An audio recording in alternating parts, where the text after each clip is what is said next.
स्त्री की अगर बात करें तो स्त्री अमर कौशिक जी ने डायरेक्ट की है, और मुझे लगता है कि इस वक्त के सबसे विजनरी मेकर्स में से एक है।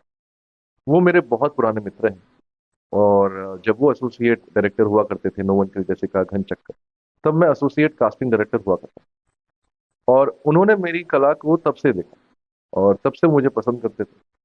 और गो गोवा गॉन में जब वो एसोसिएट डायरेक्टर थे, उन्होंने मुझे बुलाया और एक छोटा सा सीन करवाया। नो वन किल जेसिका में सेकंड यूनिट डायरेक्टर वो थे, और मैं एक पिक पॉकेट पॉकेट मार का रोल मैंने किया था। उसमें उन्होंने मुझे डायरेक्ट किया था, तो पहला जो एक्टर था जो उन्होंने जिंदगी में डायरेक्ट किया था वो मैं था। तो इतना पुराना और गहरा रिश्ता है हमारा। फिर मैंने उनकी फिल्म देखी अबा, और वो जब मैंने देखी तो मुझे लगा कि यार ये बड़े संजीदा डायरेक्टर हैं। ये गोविंदा की फिल्मों पे और गानों पे नाचते हैं, डायलॉग बाजी करते हैं, पर फिल्म ऐसी बनाई जो बर्लिन में जीत के आ गई। तो मैंने उनको बोला कि यार जब भी आप फिल्म बनाओगे मेरे लिए कुछ सोचना आप। बस इतनी इतनी बात बोली मैंने, क्योंकि मैं बाकी बड़े डायरेक्टर्स को कभी ऐसे अप्रोच कर नहीं पाता था। मुझे बड़ी शर्म भी आती थी, और मुझे लगता था कि यार कहीं उनको ये ना लगे कि ये कास्टिंग वाला कहाँ से एक्टिंग करने लगा, जबकि एक्टिंग की ट्रेनिंग लेके ही मैं आया था।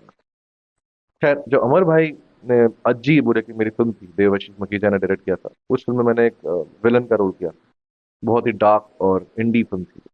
वो देख के उन्होंने मुझे कॉम्प्लीमेंट दिया कि यार तुम्हें देख के अमरीश पुरी जी की याद आ गई। वो मेरे लिए बहुत बड़ा कॉम्प्लीमेंट था सर। एक यंग लड़के के लिए इतना बड़ा कॉम्प्लीमेंट होना ना बहुत ही मोटिवेटिंग फैक्टर होता है। और तब जब स्त्री बननी शुरू हुई तो मैंने उनको एक मैसेज भेजा कि आप फिल्म बना रहे हो, मैं आपको कहा था मैंने कि आपको देना है, कुछ रोल देना है। तो उन्होंने मुझे जना का रोल करने के लिए कहा, और मैंने कहा मैं जना नहीं करूंगा। ये मैं तो यार दिल्ली से हूँ, और मैं, जैसे कि आप विदा में देखते हैं, मैं थोड़ा सा जिसे कहते हैं एटीट्यूड वाले कैरेक्टर्स और ये सब चीजें ढूंढ रहा था।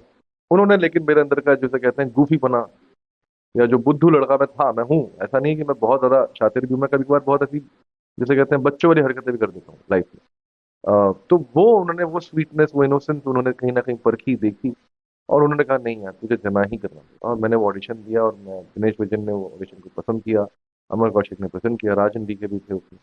तो उन्होंने सबने मिलकर बोला कि हाँ इसको हम जना बना दें। वेदा की तो बात यह है कि निखिल अडवाणी जी के साथ मैं बहुत सालों से काम करना चाहता था, और मैं उनको कुछ इवेंट्स पे मिला भी था। तो जब मैं उनसे मिला तो मैंने उनको एक दिन बोला कि सर मुझे आपसे मिलना है काम के सिलसिले में, कभी बुला लीजिए ऑफिस। उन्होंने बोला हाँ बुलाता हूँ। क्यों बुलाया नहीं? फिर मैं उन्हें कहीं और मिल गया, वापस किसी दूसरे एक्टर्स के साथ बैठे थे, मैंने वहां भी बोला। तो उनको शायद कहीं ना कहीं मैं याद रह गया, और उन्होंने मुझे फिर बुलाया। एक दिन संडे का दिन था, उनका ऑफिस में कोई नहीं था, और सिर्फ वो बैठे हुए थे। तो मुझे तुरंत लगा कि ये मेरे जैसा है, क्योंकि मैं भी ऐसा हूँ कि मैं घर पे नहीं बैठता, मुझे हमेशा कुछ काम करने के लिए हमेशा मेरा मन रहता है। तो मैं, उन्होंने कॉफी बना के पिलाई, और उन्होंने वेदा की कहानी मुझे सुनाई, और मुझे लगा कि यार ये फिल्म मुझे करनी ही करनी है। क्योंकि आप, हम बचपन से ना एक जो कहते हैं ना कि एक क्विंटेसेंशियल बॉलीवुड सिनेमा जो है, हिंदी फिल्म इंडस्ट्री वाली, जो एक एक्शन, डायलॉग बाजी, उस तरह का काम हर एक्टर को करना।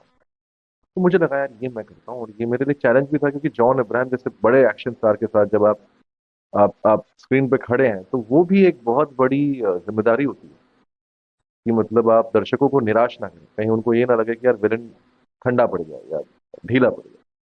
तो मुझे लगा ये मेरे लिए एक बड़ी, बहुत बड़ी सीख भी होगी, और बहुत बड़ा चैलेंज भी होगा कि मैं बिना बॉडी बनाए ऑडियंस को ये कन्विंस कर दूं कि मैं जॉन के कैरेक्टर के, जो जॉन अभिमन्यु जो कैरेक्टर वो प्ले कर रहे थे, उस पर हावी हो सकता हूँ।